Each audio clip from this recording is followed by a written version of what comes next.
महाराष्ट्रात अनेक ठिकाणी यात्रा जत्रांचा उत्सव सुरू झाला असून मी सध्या तमाशाचे माहेरघर असणाऱ्या नारायणगावमध्ये उभी आहे। इथे 30हून अधिक रावट्या लागलेल्या आपल्याला पाहायला मिळत असून आपल्यासोबत काही तमाशाची सुपारी ठरवण्यासाठी आलेले काही गावचे नागरिक आहेत। त्यांच्याकडून आपण जाणून घेऊ की त्यांनी सुपारी कशी ठरवली आणि ते कुठून आले आहेत। आम्ही संगमनेर तालुका, आमचं धुळेगावामध्ये छोटीशी गणेशवाडी आहे।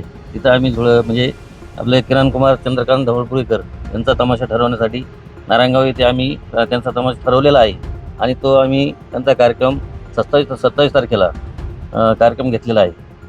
करमणुकीचं साधन आहे, तर त्या लोकांसाठी तुम्ही सुपारीमध्ये काही तडजोड केली आहे का? नक्कीच करत आहोत, कारण यात्रेची शोभा तमाशाच्या यात्रेला शोभा नाही आणि वर्षातला एक दिवस म्हणजे यात्रा जत्रा असते आणि त्या यात्रा जत्रेला मोठ्या उत्साहाने ग्रामस्थ मंडळी मोठी दाद देतात आणि आम्हीही त्यांना समजून घेण्याचा प्रयत्न करतो। हा थोडासा यावर्षी युद्धाचं वातावरण असल्यामुळे शेतमालाला भाव कमी असल्या कारणानं थोडंसं ते तडजोड करण्याचा प्रयत्न करतात, परंतु आम्ही एकमेकाला समजून घेऊन त्या गावामध्ये कार्यक्रम करण्याचा प्रयत्न करतो।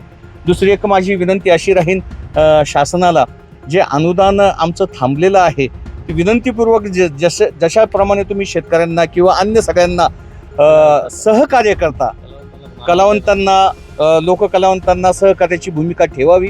जे काही मानधन अनुदान थांबलेलं आहे ते पुनश्च चालू व्हावं अशी मी शासनाला विनंती करतो।